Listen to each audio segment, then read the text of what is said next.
Shri Ram channel के दर्शकों को मेरा बार बार नमन। मेरे मित्रों, मैं आशा कर रहा हूँ आप लोग कुशल मंगल से हो और आप मुझे देख रहे हो, लाइक कर रहे हो, सब्सक्राइब भी कर रहे हो और मेरी वाणी को जन जन तक पहुँचा रहे हो।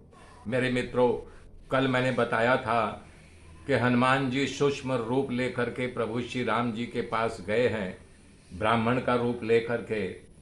तब वहाँ श्री रामचंद्र जी को देख करके उन्होंने प्रश्न किया था कि आप कौन हैं दोनों भाई। जटा जूट भी धारण किए हैं और कंधे पर आप धनुष और बाण भी धारण किए हैं, कौन हैं आप। क्षत्रिय राजकुमार का चिन्ह तो जरूर है, लेकिन ये जटा जूट दो रूप क्यों। तब वहां पर श्री रामचंद्र जी ने उनसे उल्टा प्रश्न कह दिया था, आपन चरित्र कहाँ हम गाई, कहो विप्र निज कथा बुझाई। कि हे विप्र, आप अपनी कथा बताइए। तब आगे की गाथा जोड़ रहा हूं। कह रहे हैं कि आप दोनों का कारण जब सारा भेद बता दिए और यानी कि हनुमान जी का पोल खुल गया, हनुमान जी जो हैं उनके चरणों में गिर गए, प्रभु के उनका चरण पकड़ लिए। तब हनुमान जी जब स्वस्थ हो गए, श्री रामचंद्र जी ने उनको भय से मुक्त किया। बोले ठीक है, तुम हमारे सेवक ही, हमारे दास ही हो। सहानुभूति जब दिए, तब हनुमान जी कह रहे हैं कि प्रभु आपसे सुग्रीव की मित्रता होनी चाहिए। बोल रहे हैं मित्रता कैसे, तो बोल रहे हैं आप दोनों का कारण एक ही है। बोले क्या, बोले लेकिन अंतर है। और उससे पहले कहा था, लक्ष्मण जी ने उनसे प्रश्न किया था कि बोले आप बोल रहे हैं सुग्रीव राजा है लेकिन पर्वत पर रहते हैं। तब हनुमान जी तुरंत उत्तर दिया कि प्रभु भी कह रहे हैं कि मैं राजा अयोध्या के नरेश दशरथ का पुत्र राम और आप लक्ष्मण हो, तो आप बन के राजा हैं। अगर वो पर्वत पर रह रहे हैं तो भी वानरों के राजा ही है न। तब उनका तर्क सुन करके प्रभु श्री राम जी हंस पड़े। तो फिर प्रश्न किया लक्ष्मण में, क्या हम दोनों कारण एक ही है, क्या है बताइए। तो बोले देखिए, आप अपने छोटे भाई को राज्य दे करके आए हो न। बोले हाँ। बोले इनका बड़ा भाई इनका राज्य ले लिया है और प्रभु श्री राम जी की भार्या को राक्षस उठा ले गया है। उस सुग्रीव की भार्या को बाली, उसका बड़ा भाई, बलात् अपने दिया रख लिया है। लेकिन दोनों में अंतर है। बोले क्या अंतर है। बोले सुग्रीव के अंदर चिंता है उसके चित्त में और प्रभु के अंदर चिंतन है। चिंता और चिंतन में अंतर होता है, अंतर है न। तब इसी बात पर प्रभु श्री राम जी ने उनको कहा था, आपन चरित्र हम कहाँ गाई, कहो विप्र निज कथा बुझाई। हम अपना चरित्र कहाँ तक सुनाए, आप अपनी कथा सुनाइए। तो हनुमान जी कह रहे हैं कि प्रभु देखिए, जैसे माता पुत्र को संभाल लेती है न। बोले मतलब, बोले कि बालक सुकोमल होता है, वो अपने चरणों से चल नहीं सकता है, तो गंतव्य स्थान पर अगर जाना हो तो माता ही उसे अपने गोद में ले जा करके उस स्थान पर पहुंचा देती है जहां बालक को पहुंचना होता है न। तो बोले हाँ, ये तो सही है तुम्हारा तर्क। बोले उसी प्रकार से सेवक का स्वामी, सेवक का सारा यानी कि जो कुछ उसका पालन पोषण, जो कुछ दुख सुख होता है अपने कंधे पर ले लेता है।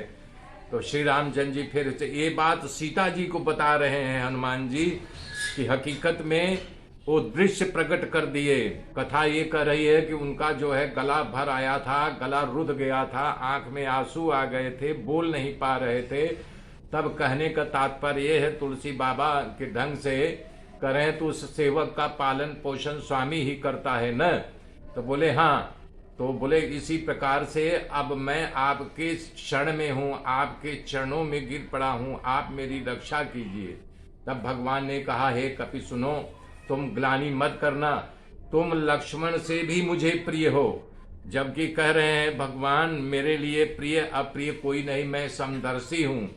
लेकिन प्रिय और अप्रिय की बात नहीं, जो मेरा सेवक है वो मुझे प्राणों से भी प्यारा है, मैं उसे बहुत प्यार करता हूँ जो सेवक है। तब हनुमान जी ने फिर माता को संदेश दिया कि तुलसी बाबा जी अपने कलम से लिख रहे हैं, रघुपति कर संदेश अब सुन जननी धर धीर, अस कहीं कपि गद गद भयं भरे बिलोचन नीर। यानी हनुमान जी मानो अपना हृदय चीर करके वो दृश्य दिखाना चाह रहे हैं कि हे माता, क्योंकि गला रुध आया है, वो बोल नहीं सकेंगे, आंखों में आंसू की झड़ियां लग गई है तो देख भी नहीं पा रहे हैं, तो एक ही बचा हुआ है, वो अपना सीना चीर के दिखा देना चाह रहे हैं कि देखो भगवान ने आपके बारे में क्या कहा है। तो वह आंखों में आंसू, गला अवरुद्ध हो तो क्या बोलेंगे। तब तुलसी बाबा यहाँ अपना कलम बद्ध किए हैं, लिख रहे हैं, अरे कहो राम वियोग तव सीता, मोह कहूँ सकल भय विपरीता। सीता जी की सुना रहे हैं कि राम जी ने आपके प्रति क्या कह रहे हैं।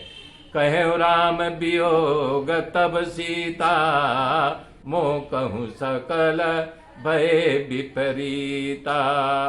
नवतरु किसलया मनहु किसानु, काल निशा सम निशी शशि भानु।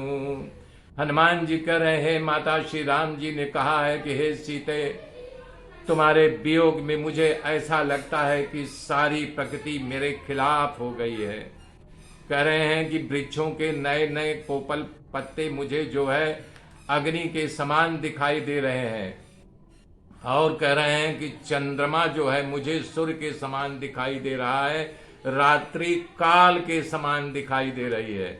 और तो और कह रहे हैं कमल का वन मुझे कांटा के समान लग रहा है, मेघ ऐसा लग रहा है जैसे गरम तेल की वर्षा कर रहा है, पानी की वर्षा नहीं कर रहा है, गरम तेल की वर्षा कर रहा है। और कह रहे हैं कि जो हित कर रहे थे वही मुझे पीड़ा दे रहे हैं, मुझे दुख दे रहे हैं, मुझे संतप्त कर रहे हैं। कह रहे हैं शीतल मंद सुगंधित वायु मुझे ऐसे लग रही है जैसे सर्प के मुंह से जब फुफकारते हैं तो वो उनका फुफकार विष के समान होता है, वैसे ये शीतल मंद और सुगंधित वायु मुझे सर्प के समान दिखाई दे रही है। तो सीता माता मंत्र मुग्ध होकर के माता जी उनके वचनों को सुन रही थी। यहाँ कथाकार कहना चाह रहा है कि सही सही जब हनुमान जी का गला अवरुद्ध हो गया तो वाणी कैसे प्रकट होगी, आंख में झलमल झलमल जो है आंसू आ रहा है तो कैसे देख पाएंगे। तो इसलिए कथाकार कहना चाह रहा है कि अपने सीने को ही चीर के दिखा दिए थे। मेरे मित्रों बने रहिए, आगे की गाथा कल जोड़ूंगा। तब तक के लिए जय श्री राम, जय श्री राम, जय श्री राम।